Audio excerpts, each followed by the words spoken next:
کانوں کا مسح کیسے کریں؟ سر کا مسح کرنے کے بعد انگلی کو دوبارہ بھگو کر مسح کریں یا اسی پانی سے کانوں کا مسح کریں؟ بلال گودھرا انڈیا سے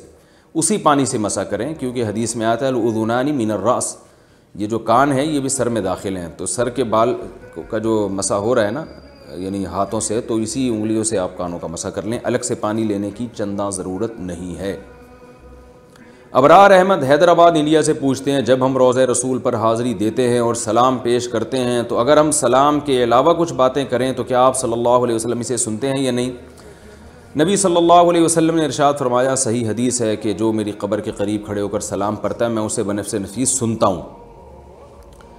تو سلام کے بارے میں تو صریح حدیث موجود ہے، آپ صلی اللہ علیہ وسلم اسے سنتے ہیں۔ باقی کلام سنتے ہیں یا نہیں سنتے، تو علماء کی دونوں رائے ہیں اس میں۔ بہت سے علماء یہ بھی کہتے ہیں کہ سنتے ہیں، تو جو علماء یہ کہتے ہیں کہ سنتے ہیں وہ بھی اس کے قائل نہیں ہیں کہ پھر کچھ باتیں بھی کی جائیں۔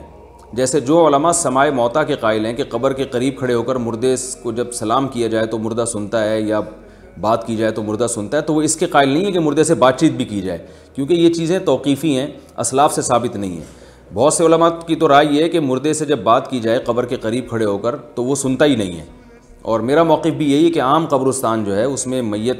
سے جب بات کی جائے تو وہ نہیں سنتی ہے، کیونکہ قرآن مجید کی آیت ہے فَإِنَّكَ لَا تُسْمِعُ الْمَوْتَى وَلَا تُسْمِعُ الصُّمَّ الدُّعَاءَ إِذَا وَلَّوْا مُدْبِرِينَ۔ بہرحال یہ اختلافی مسئلہ ہے، کبھی کبھار اللہ اپنی قدرت سے سنا بھی دیتے ہیں، تو دونوں طرف علماء کی آراء ہیں، لیکن اس کا پھر بھی کوئی قائل نہیں ہے کہ قبر کے قریب کھڑے ہو کر مردے سے باتیں کی جائیں۔ تو ایسے ہی آپ صلی اللہ علیہ وسلم کی قبر اطہر پہ جب صحابہ یا اسلاف جایا کرتے تھے تو ان کا بات چیت کا معمول نہیں تھا،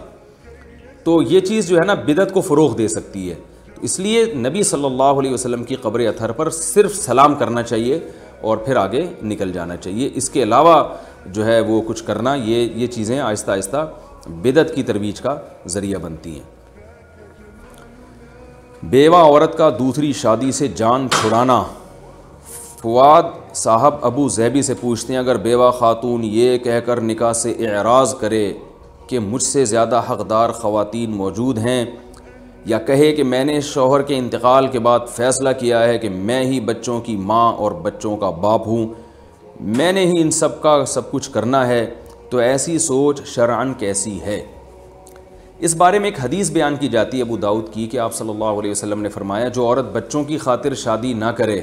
تو قیامت کے دن وہ میرے ساتھ ہوگی۔ لیکن یہ حدیث صحیح نہیں ہے، اکثر علماء بھی اس کو بیان کرتے ہیں۔ یہ حدیث نہ صرف یہ کہ صحیح نہیں ہے، نحاس بن قہثم اس حدیث میں راوی ہیں جو ضعیف راوی ہیں، اور ویسے ہی دوسری صحیح حدیثوں اور قرآن کی آیتوں کے بھی خلاف ہے، کیونکہ قرآن مجید میں اللہ کا حکم ہے انکحوا الایام منکم، جو بھی بے نکاح ہیں ان کا نکاح کرا دیا کرو۔ اس بے نکاح میں کنواری لڑکیاں بھی داخل ہیں، کنوارے لڑکے بھی داخل ہیں، بیوہ طلاق یافتہ سب اس میں داخل ہیں، یعنی جس کا بھی نکاح نہیں ہے تو اللہ نے ترغیب دی ہے اس کا نکاح کرایا کرو، اور حدیث میں بھی ترغیب ہے نکاح کرنے کی، اور آپ صلی اللہ علیہ وسلم نے خود بیوہ عورتوں سے نکاح کیے ہیں۔ تو اسلام میں نکاح کے بغیر زندگی چاہے مرد ہو یا عورت دونوں کے لیے ناپسندیدہ ہے، اس لیے اس بیوہ خاتون کو چاہیے کہ وہ نکاح کر کے زندگی گزاریں۔ اور ہاں یہ ایک الگ بات ہے کہ بچوں کا کیا ہوگا، تو وہ پھر یہ کریں کہ بھئی ایسے مرد سے نکاح کریں جو ان کے بچوں کو بھی ایکسیپٹ کرنے کے لیے تیار ہو۔ اگر ایسا مرد ہی نہیں مل رہا اور پھر یہ سمجھتی ہیں کہ میں بچے چھوڑ کر جاؤں گی تو میرے بچوں کا کیا بنے گا، تو پھر ایک بہرحال ایک عارضہ ہے۔ ایسی صورت میں اگر یہ نکاح نہ بھی کریں تو بھی کوئی حرج نہیں ہے، کیونکہ بچوں کو بالکل رلا دینا اور ان کو سرپرست لیس کر دینا ان کو، یہ تو بہرحال ان کے لیے نقصان دہ ہے۔ تو بچوں کا کوئی سرپرست بھی نہیں ہے اور کوئی سرپرست بننے کے لیے تیار بھی نہیں ہے، اس بیس پر اگر یہ خاتون نکاح نہیں کرتی تو پھر امید ہے کوئی حرج نہیں ہے، بشرطے کہ ان کو کسی قسم کے گناہ کا خطرہ نہ ہو۔ بعض دفعہ خاتون کو رشتے آ رہے ہوتے ہیں، اس وقت نکاح نہیں کرتی، بعد میں رشتے نہیں آتے، ان میں بھی اللہ نے ایک جنسی خواہش رکھی ہے، اور مردوں کو جب پتہ چلتا ہے یہ بیوہ عورت ہے اور اس کا کوئی میاں نہیں ہے تو وہ مردوں کی ہوس کا نشانہ بھی بن سکتی ہیں۔ تو اگر ان کو مستقبل میں کسی بھی قسم کے فتنے کا اندیشہ ہے،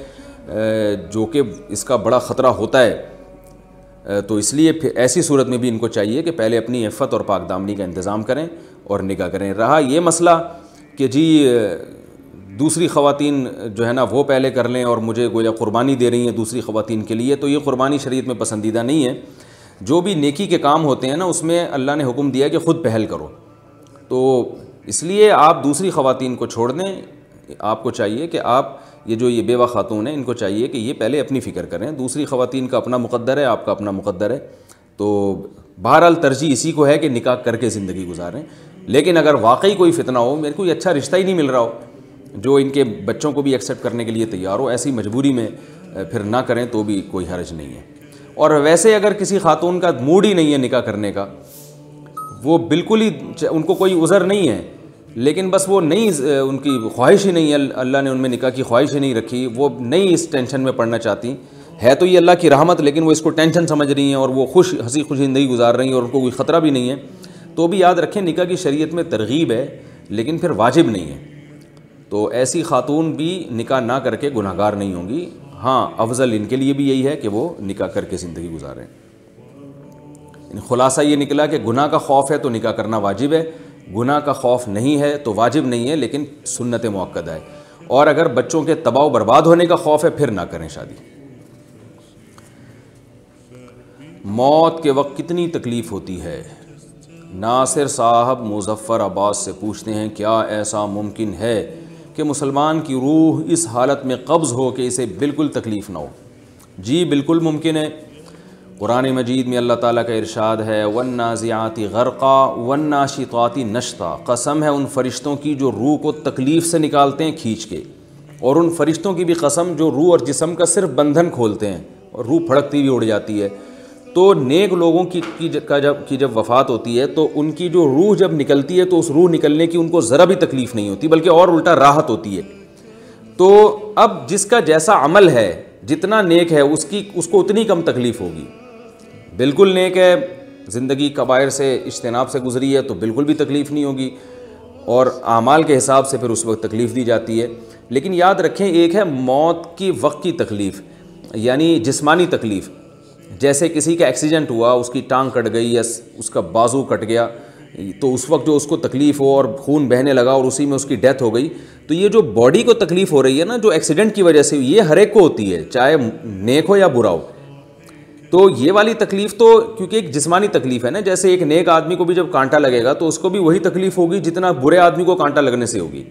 تو ایک تو موت کے وقت وہ عوارض ہیں جو ہماری باڈی پہ پیش آتے ہیں,